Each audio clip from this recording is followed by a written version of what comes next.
तनी यही पे को भोजपुरी में तनी गजल गाई ना, मजा आ जाओ, तनी दिल खुश हो जाओ का भैया।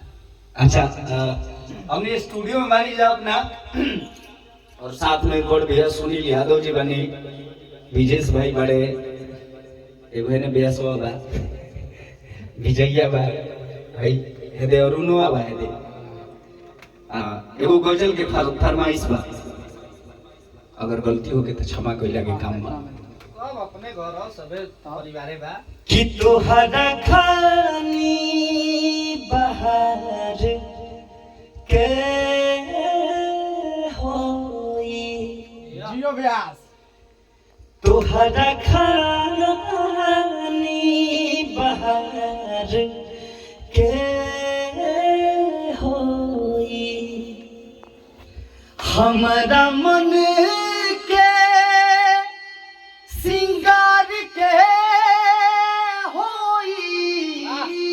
क्या बात है, क्या बात। हमरा मन के सिंगार के होई। सुनील भाई तोहरा खानी बहार के होई, हरी बोला, तोहरा खानी बहार के होई। और एक अंतरा के भाव है सुनील जी कि रौरा हंस के कमाल कोरनी, रौरा हंस के कमाल कोरनी,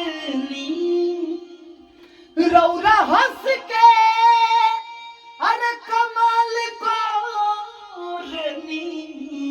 क्या बात है। ऐसन मीठी कटार के होई, तोहरा खानी बहार के होई। एक और भाव बा, एक और भाव बा कि साच पड़ियाच हम नया बेदी,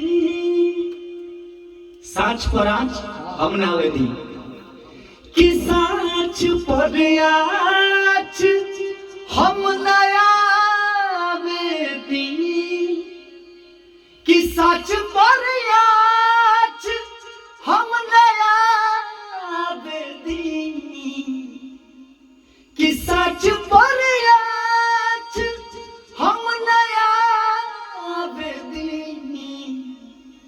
हमरा खानी गवार के होई, हमरा खानी गवार के